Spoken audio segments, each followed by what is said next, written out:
जय श्री कृष्ण। ओम नमो भगवते वासुदेवाय। ओम पितृभ्यो नमः। मित्रों, अपने पितरों की आत्मा की शांति और मुक्ति के लिए आज हम सुनेंगे श्रीमद् भगवद गीता का 11वां अध्याय।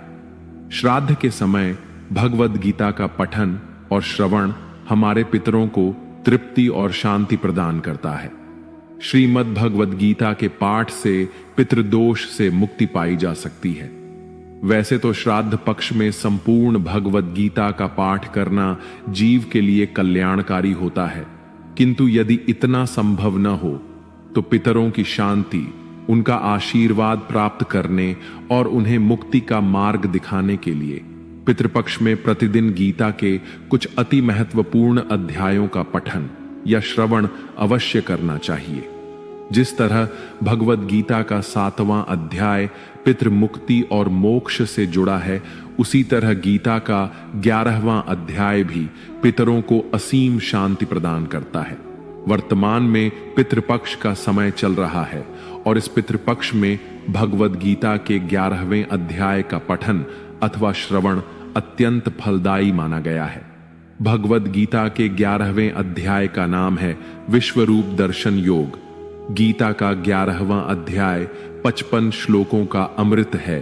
जिस तरह भगवद गीता के इस अध्याय में भगवान श्री कृष्ण अर्जुन को अपने विराट विश्वरूप का दर्शन कराने से लिए दिव्य दृष्टि प्रदान करते हैं, उसी तरह श्राद्ध पक्ष में गीता के 11वें अध्याय का अध्ययन करने पर परम कृपालु प्रभु हमारे पितरों को अपनी विशेष कृपा प्रदान करते हैं, जिससे हमारे जीवन की कठिनाइयों का समाधान हमें मिलता है और हमारे जीवन में खुशहाली आती है। मित्रों, शास्त्रों में लिखा है कि पितृपक्ष में भगवद गीता के 11वें अध्याय का श्रवण करने से पहले यदि इसके माहात्म्य का भी श्रवण किया जाए तो इससे मिलने वाले पुण्य और फल कई गुना बढ़ जाते हैं, क्योंकि इसके महात्म्य का वर्णन स्वयं भगवान श्री हरि विष्णु ने माता लक्ष्मी से किया है। श्री नारायण जी ने कहा, हे लक्ष्मी, अब मैं तुम्हें गीता के 11वें अध्याय का महात्म्य बताता हूं, जिसे सुनकर कानों में अमृत राशि भर जाती है। तुंगभद्र नाम का एक नगर था। वहां के राजा का नाम सुखानंद था। वह राजा श्री लक्ष्मी नारायण जी की अत्यंत सेवा करता था। उसी नगर के शिवालय में एक बड़ा विद्वान ब्राह्मण रहता था। उस ब्राह्मण का नियम था कि वह प्रतिदिन गीता के 11वें अध्याय का पाठ करता और नित्य श्री लक्ष्मी नारायण जी की सेवा भी करता था। ऐसे ही सेवा करते करते बहुत समय व्यतीत हो गया। एक दिन राजा मंदिर से अपने घर को जा रहा था। उस दिन बहुत से नगरों में यात्रा करते करते कुछ अतिथि नगर में आए और राजा से मिले। उन्होंने राजा से निवेदन किया, राजन, हम बहुत दूर से आए हैं। हम कुछ दिन इसी नगर में रहेंगे। हमें ठहरने के लिए जगह चाहिए।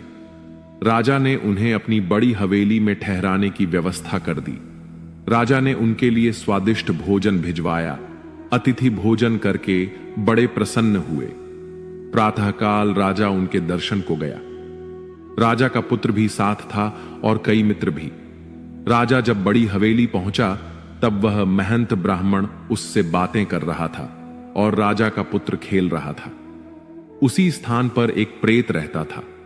उस प्रेत ने राजा के पुत्र को मार डाला।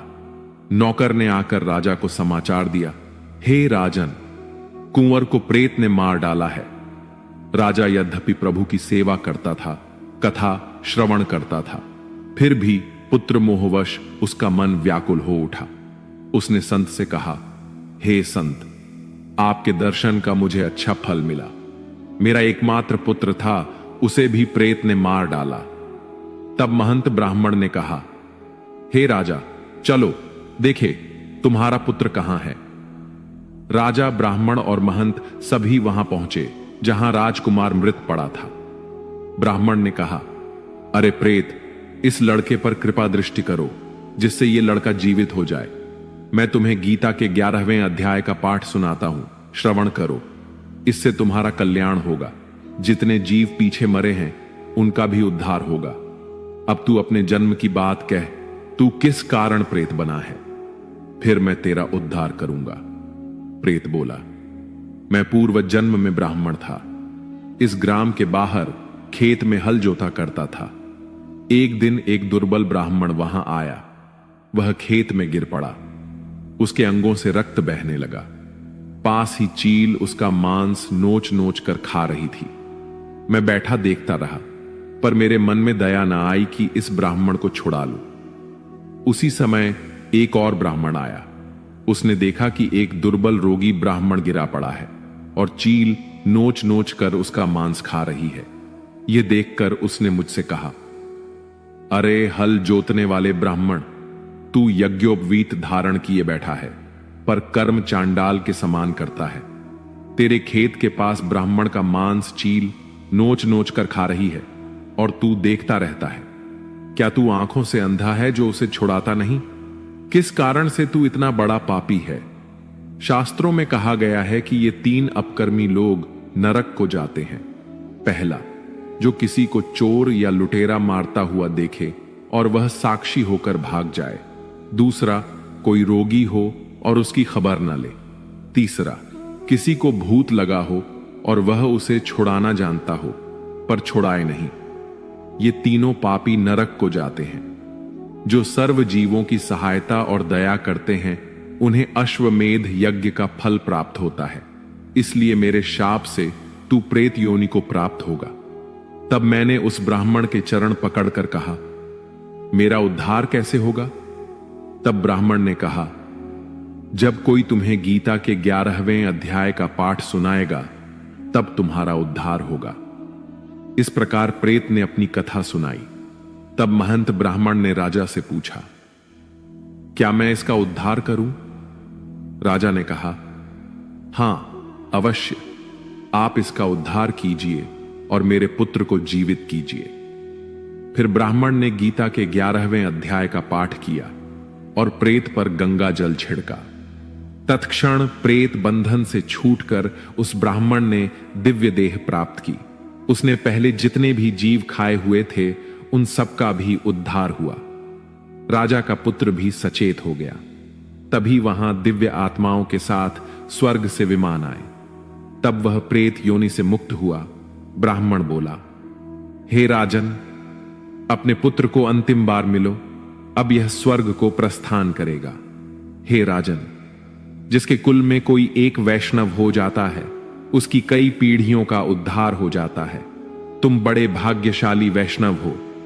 तब राजा ने दुखी मन से अपने पुत्र से कहा, हे पुत्र, मैं तेरे वियोग में जीवित नहीं रहूंगा। तब राजा का पुत्र बोला, तुम किसे पुत्र कहते हो? मैं तो कई बार तुम्हारा पुत्र हुआ, कई बार तुम्हारा पिता। हम सब आत्माएं हैं जो बार बार जन्म लेते हैं और फिर प्रभु के पास चले जाते हैं। यह प्रेत धन्य है जिसने मुझे मारा और मैं श्री गीता के 11वें अध्याय का पाठ श्रवण करके कृतार्थ हुआ। राजा ने कहा, पुत्र, तू मेरे घर में एक ही पुत्र था, अब मेरी गति कौन करेगा? मेरी अन्य कोई संतान नहीं। तब पुत्र ने कहा, हे राजन, जिस कुल में एक वैष्णव होवे उसका उद्धार होता है। हे पिता, तुम चिंता मत करो, अब मैं नारायण जी का परायण हुआ हूं और अब जब मैं श्री नारायण जी का दर्शन करूंगा तब मेरा और मेरे कुल का उद्धार होगा। तुम्हारे 21 कुल सुधरेंगे। तब राजा बोला, अच्छा सिधारो। फिर राजा का पुत्र प्रेत योनि से मुक्त हुआ ब्राह्मण और अन्य जीव वे सब विमान में बैठकर वैकुंठ को चले गए। फिर उस महंत ब्राह्मण से राजा ने 11वें अध्याय का पाठ श्रवण किया और मन में निश्चय किया, अब पुत्र पुत्री कोई नहीं। विरक्त होकर गीता का पाठ किया करे, तुलसी में जल चढ़ाया करे। उसके बाद ब्राह्मण साधु वहां से चले गए। इस प्रकार राजा भी परम गति का अधिकारी हुआ। श्री नारायण जी ने कहा, हे लक्ष्मी, यह 11वें अध्याय का महात्म्य है जो आपने श्रवण किया है। इसके श्रवण मात्र से मानव सब पातकों से मुक्त हो जाता है। ओम नमो भगवते वासुदेवाय मित्रों कहा जाता है। जो व्यक्ति पितृपक्ष के 16 दिनों तक तर्पण श्राद्ध आदि नहीं कर पाते, उन्हें इस अवधि में अपने पितरों की शांति के लिए गीता के 11वें अध्याय का पाठ अवश्य करना चाहिए और उसका फल पितरों को समर्पित करना चाहिए। तो चलिए दोस्तों, अब हम सुनते हैं भगवद गीता का 11वां अध्याय। श्रीमद् भगवद गीता 11वां अध्याय, विश्वरूप दर्शन योग। इस अध्याय में अर्जुन श्री कृष्ण से प्रार्थना करते हैं कि वे उसे अपने विश्वरूप अर्थात सभी ब्रह्मांडों में व्याप्त अपने अनंत ब्रह्मांडीय विराट रूप का दर्शन कराए। तब श्री कृष्ण उन पर कृपा करते हुए उन्हें अपनी दिव्य दृष्टि प्रदान करते हैं, जिसे प्राप्त कर अर्जुन परमात्मा श्री कृष्ण के शरीर में संपूर्ण सृष्टि का अवलोकन करते हैं। भगवान श्री कृष्ण के इस विराट रूप को देखकर अर्जुन भयभीत हो जाते हैं और वे श्री कृष्ण से दया करके उन्हें एक बार पुनः अपना वास्तविक रूप दिखाने की प्रार्थना करते हैं। श्री कृष्ण उनकी प्रार्थना को स्वीकार करते हुए पहले अपना चतुर्भुज नारायण रूप और तत्पश्चात अपना 2 भुजाओं वाला अति मनोहारी रूप धारण करते हैं। वे अर्जुन को बताते हैं कि अर्जुन भगवान के जिस विश्व रूप को देख चुका है उसका दर्शन करना अत्यंत दुर्लभ है। वेदों का अध्ययन करने से उनके साकार रूप को देखा नहीं जा सकता। उनके साकार रूप को न तो वेदों के अध्ययन द्वारा और न ही तपस्या, दान या अग्निहोत्र यज्ञों द्वारा देखा जा सकता है। इस अध्याय के प्रथम श्लोक में अर्जुन ने कहा, हे प्रभु, मुझ पर करुणा करके आपके द्वारा प्रकट किए गए परम गुह्य आध्यात्मिक ज्ञान को सुनकर अब मेरा मोह दूर हो गया है। मैंने आपसे सभी प्राणियों की उत्पत्ति और संहार के संबंध में विस्तार से सुना है। हे कमल नयन, मैंने आपकी अविनाशी महिमा को भी जाना है। हे परमेश्वर, आप वास्तव में वही हैं जिसका आपने मेरे समक्ष वर्णन किया है। किंतु हे परम पुरुषोत्तम, मैं आपके उस विराट रूप को देखने का इच्छुक हूं। सभी अप्रकट शक्तियों के स्वामी हे भगवान, यदि आप यह सोचते हैं कि मैं इसे देखने में समर्थ हूं, तब मुझे अपना अविनाशी विराट स्वरूप दिखाने की कृपा करें। परमेश्वर ने कहा, हे पार्थ, अब तुम मेरे सैकड़ों और हजारों अद्भुत दिव्य रूपों को विभिन्न आकारों और बहुरंगी रूपों में देखो। हे भरतवंशी, आदित्य के 12 पुत्रों, 8 वसुओं, 11 रुद्रों, 2 अश्विनी कुमारों और उसी प्रकार से 49 मरुतों और पहले कभी न प्रकट हुए अन्य आश्चर्यों को मुझ में देखो। हे अर्जुन, सभी चर और अचर सहित समस्त ब्रह्मांडों को एक साथ मेरे विश्व रूप में देखो। इसके अतिरिक्त तुम कुछ और भी देखना चाहो तो वह सब मेरे विश्वव्यापी रूप में देखो, परंतु तुम अपनी आंखों से मेरे दिव्य ब्रह्मांडीय स्वरूप को नहीं देख सकते हो। इसलिए मैं तुम्हें दिव्य दृष्टि प्रदान करता हूं। अब मेरी दिव्य विभूतियों को देखो। संजय ने कहा, हे राजन, इस प्रकार से कहकर योग के स्वामी महायोगेश्वर श्री कृष्ण ने अर्जुन को दिव्य विश्व रूप दिखाया। अर्जुन ने भगवान के दिव्य विराट रूप में असंख्य मुख और आंखों को देखा। उनका रूप अनेक दैवीय आभूषणों से अलंकृत था और वे कई प्रकार के दिव्य शस्त्रों को उठाए हुए था। उन्होंने उस शरीर पर अनेक मालाएं और वस्त्र धारण किए हुए थे, जिस पर कई प्रकार की दिव्य सुगंधियां लगी थीं। वह स्वयं को आश्चर्यमय और अनंत भगवान के रूप में प्रकट कर रहे थे, जिनका मुख सर्वव्याप्त था। यदि आकाश में हजारों सूर्य एक साथ उदित होते हैं तो भी उन सब का प्रकाश भगवान के दिव्य तेजस्वी रूप की समानता नहीं कर सकता। अर्जुन ने परमात्मा के उस दिव्य शरीर में एक ही स्थान पर स्थित समस्त ब्रह्मांडों को देखा। तब आश्चर्य में डूबे अर्जुन के रोंगटे खड़े हो गए और वे मस्तक को झुकाए भगवान के समक्ष हाथ जोड़कर इस प्रकार प्रार्थना करने लगे। अर्जुन ने कहा, मैंने आपके शरीर में सभी देवताओं और विभिन्न प्रकार के जीवों को देखा। मैंने वहां कमल पर आसीन ब्रह्मा और शिव तथा सभी ऋषियों और स्वर्ग के सर्पों को देखा। मैं सभी दिशाओं में अनगिनत भुजाएं, उदर, मुंह और आंखों के साथ आपके सर्वत्र फैले हुए अनंत रूप को देखता हूं। हे ब्रह्मांड के स्वामी, आपका रूप अपने आप में अनंत है। मुझे आप में कोई आरंभ मध्य और अंत नहीं दिखता।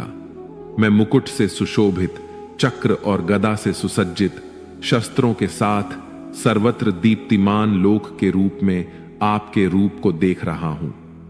इस अग्नि में आपके तेज को देख पाना कठिन है, जो सभी दिशाओं से प्रस्फुटित होने वाले सूर्य के प्रकाश की भांति है। मैं आपको परम अविनाशी मानता हूं। आप ही वेदादि शास्त्रों द्वारा ध्येय परम सत्य हो। आप समस्त सृष्टि के आधार हैं और सनातन धर्म के नित्य पालक और रक्षक हैं और अविनाशी परम प्रभु हैं। आप आदि, मध्य और अंत से रहित हैं और आपकी शक्तियों का कोई अंत नहीं है। सूर्य और चंद्रमा आपके नेत्र हैं और अग्नि आपके मुख के तेज के समान है। मैं आपके तेज से समस्त ब्रह्मांड को प्रकाशित होता हुआ देख रहा हूं। हे सभी जीवों के परम स्वामी, स्वर्ग और पृथ्वी के बीच के स्थान और सभी दिशाओं के बीच आप अकेले ही व्याप्त हैं। मैंने देखा है कि आपके अद्भुत और भयानक रूप को देखकर तीनों लोक भय से कांप रहे हैं। स्वर्ग के सभी देवता आप में प्रविष्ट होकर आपकी शरण ग्रहण कर रहे हैं और कुछ भय से हाथ जोड़कर आपकी स्तुति कर रहे हैं। महर्षि और सिद्धजन पवित्र स्रोतों का पाठ कर अनेक प्रार्थनाओं के साथ आपकी स्तुति कर रहे हैं। रुद्र, आदित्य, वसु, साध्यगण, विश्वदेव, दोनों अश्विनी कुमार, मरुत, पितर, गंधर्व, यक्ष, असुर तथा सभी सिद्धजन आपको आश्चर्य से देख रहे हैं। हे सर्वशक्तिमान भगवान, अनेक मुख, नेत्र, भुजा, जांघें, पांव, पेट तथा भयानक दांतों सहित आपके विकराल रूप को देखकर समस्त लोक भय से त्रस्त है और उसी प्रकार से मैं भी। हे विष्णु भगवान, आकाश को स्पर्श करते हुए अनेक अंगों, दीप्तिमान मुख फैलाए और चमकती हुई असंख्य आंखों से युक्त आपके रूप को देखकर मेरा हृदय भय से कांप रहा है और मैंने अपना सारा धैर्य और मानसिक संतुलन खो दिया है। प्रलय के समय की प्रचंड अग्नि के सदृश आपके अनेक मुखों के विकराल दांतों को देखकर मैं भूल गया हूं कि मैं कहां हूं और मुझे कहां जाना है। हे देवेश, आप ब्रह्मांड के आश्रयदाता हैं, कृपया मुझ पर करुणा करो। मैं धृतराष्ट्र के सभी पुत्रों को, उनके सहयोगी राजाओं और भीष्म, द्रोणाचार्य, कर्ण तथा हमारे पक्ष के सेना नायकों सहित आपके विकराल मुख में प्रवेश करता देख रहा हूं। इनमें से कुछ के सिरों को मैं आपके विकराल दांतों के बीच पिसता हुआ देख रहा हूं। जिस प्रकार से नदियों की कई लहरें समुद्र में प्रवेश करती हैं, उसी प्रकार से ये सब महायोद्धा आपके धधकते मुख में प्रवेश कर रहे हैं। जिस प्रकार से पतंगा तीव्र गति से अग्नि में प्रवेश कर जलकर भस्म हो जाता है, उसी प्रकार से ये सेनाएं अपने विनाश के लिए तीव्र गति से आपके मुख में प्रवेश कर रही हैं। आप अपनी तीक्ष्ण जिह्वा से समस्त दिशाओं के जीव समूहों को चाट रहे हैं और उन्हें अपने प्रज्वलित मुखों में निगल रहे हैं। हे विष्णु, आप अपने सर्वत्र फैले प्रचंड तेज की किरणों से समस्त ब्रह्मांड को भीषणता से झुलसा रहे हो। हे देवेश, कृपया मुझे बताएं कि अति उग्र रूप में आप कौन हैं। मैं आपको प्रणाम करता हूं। कृपया मुझ पर करुणा करें। आप समस्त सृष्टियों से पूर्व स्थित आदि भगवान हैं। मैं आपको जानना चाहता हूं और मैं आपकी प्रकृति और प्रयोजन को नहीं समझ पा रहा हूं। परम प्रभु ने कहा, मैं प्रलय का मूल कारण और महाकाल हूं। मैं जगत का संहार करने के लिए आता हूं। तुम्हारे युद्ध में भाग नहीं लेने पर भी युद्ध में खड़े विरोधी पक्ष के योद्धा मारे जाएंगे। इसलिए उठो, युद्ध करो और यश अर्जित करो। अपने शत्रुओं पर विजय पाकर राज्य का भोग करो। ये सब योद्धा पहले ही मेरे द्वारा मारे जा चुके हैं। हे श्रेष्ठ धनुर्धर, तुम तो मेरे कार्य को संपन्न करने का केवल निमित्त मात्र हो। द्रोणाचार्य, भीष्म, जयद्रथ, कर्ण और अन्य महायोद्धा पहले ही मेरे द्वारा मारे जा चुके हैं। इसलिए बिना विक्षुब्ध हुए इनका वध करो, केवल युद्ध करो और तुम अपने शत्रुओं पर विजय पाओगे। संजय ने कहा। केशव के इन वचनों को सुनकर अर्जुन ने भय से कांपते हुए अपने दोनों हाथों को जोड़कर श्री कृष्ण को नमस्कार किया और अवरुद्ध स्वर में भयभीत होकर श्री कृष्ण से इस प्रकार कहा। अर्जुन ने कहा, हे ऋषिकेश, यह सत्य है कि आपके नाम, श्रवण और यश गान से संसार हर्षित होता है। असुरगण आपसे भयभीत होकर सभी दिशाओं में भागते रहते हैं और सिद्ध महात्माओं के समुदाय आपको नमस्कार करते हैं। हे सर्वश्रेष्ठ, आप ब्रह्मा से श्रेष्ठ और आदि सृष्टा हो, तब फिर वह आपको नमस्कार क्यों न करे। हे अनंत, हे देवेश, हे जगत के आश्रयदाता, आप सभी कारणों के कारण और अविनाशी हैं। आप व्यक्त और अव्यक्त से परे अविनाशी सत्य हैं। आप ही सर्वात्मा और दिव्य सनातन पुरुष हैं। आप इस ब्रह्मांड के परम आश्रय हैं। आप ही सर्वज्ञ और जो कुछ भी जानने योग्य है वह सब आप ही है। आप ही परम धाम हैं। हे अनंत रूपों के स्वामी, केवल आप ही समस्त ब्रह्मांड में व्याप्त हैं। आप वायु, यम, अग्नि, जल और चंद्रमा के देवता हैं। आप ब्रह्मा के पिता और सभी जीवों के पितामह हैं। अतः मैं आपको हजारों बार और बार बार नमस्कार करता हूं। हे अनंत शक्तियों के स्वामी, आपको आगे और पीछे और वास्तव में सभी ओर से नमस्कार है। आप असीम पराक्रम और शक्ति के स्वामी हैं और सर्वव्यापी हैं। अतः आप सब कुछ हैं। आपको अपना मित्र मानते हुए मैंने धृष्टता पूर्वक आपको हे कृष्ण, हे यादव, हे प्रिय मित्र कहकर संबोधित किया, क्योंकि मुझे आपकी महिमा का ज्ञान नहीं था। उपेक्षित भाव से या प्रेमवश होकर यदि उपहासवश मैंने कभी विश्राम करते हुए, बैठते हुए, खाते हुए, अकेले में या अन्य लोगों के समक्ष आपका कभी अनादर किया हो, तो उन सब अपराधों के लिए हे अचिंत्य, मैं आपसे क्षमा याचना करता हूं। आप समस्त चराचर के स्वामी और समस्त ब्रह्मांडों के जनक हैं। आप परम पूजनीय आध्यात्मिक गुरु हैं। हे अतुल्य शक्ति के स्वामी, जब तीनों लोकों में आपके समतुल्य कोई नहीं है, तब आपसे बढ़कर कोई कैसे हो सकता है। इसलिए हे पूजनीय भगवान, मैं आपके समक्ष नतमस्तक होकर और साष्टांग प्रणाम करते हुए आपकी कृपा प्राप्त करने की याचना करता हूं। जिस प्रकार पिता पुत्र के हठ को सहन करता है, मित्र धृष्टता को और प्रियतम अपनी प्रेयसी के अपराध को क्षमा कर देता है, उसी प्रकार से कृपा करके मुझे मेरे अपराधों के लिए क्षमा कर दीजिए। पहले कभी न देखे गए आपके विराट रूप का अवलोकन कर मैं अत्यधिक हर्षित हो रहा हूं और साथ ही साथ मेरा मन भय से कांप रहा है। इसलिए हे देवेश, हे जगन्नाथ, कृपया मुझ पर दया करें और मुझे पुनः अपना आनंदमय स्वरूप दिखाए। हे सहस्र बाहु, यद्यपि आप समस्त सृष्टि में अभिव्यक्त हैं, किंतु मैं आपकी मुकुटधारी चक्र और गदा उठाए हुए चतुर्भुज नारायण रूप के दर्शन करना चाहता हूं। भगवान ने कहा, हे अर्जुन, तुम पर प्रसन्न होकर मैंने अपनी योग माया शक्ति द्वारा तुम्हें अपना विश्व रूप दिखाया। तुमसे पहले किसी ने भी मेरे इस विराट रूप को नहीं देखा। हे कुरुश्रेष्ठ, न तो वेदों के अध्ययन से और न ही यज्ञ, कर्म कांडों, दान, पुण्य, यहां तक कि कठोर तप करने से भी किसी जीवित प्राणी ने मेरे विराट रूप को कभी देखा है जिसे तुम देख चुके हो। मेरे भयानक रूप को देखकर तुम न तो भयभीत हो और न ही मोहित हो। भयमुक्त और प्रसन्न चित्त होकर मेरे पुरुषोत्तम रूप को देखो। संजय ने कहा। ऐसा कहकर वासुदेव श्री कृष्ण ने पुनः अपना चतुर्भुज रूप प्रकट किया और फिर अपना 2 भुजाओं वाला सुंदर रूप प्रदर्शित कर भयभीत अर्जुन को सांत्वना दी। अर्जुन ने कहा, हे जनार्दन, आपके 2 भुजा वाले मनोहर मानव रूप को देखकर मुझ में आत्म संयम लौट आया है और मेरा चित्त स्थिर होकर सामान्य अवस्था में आ गया है।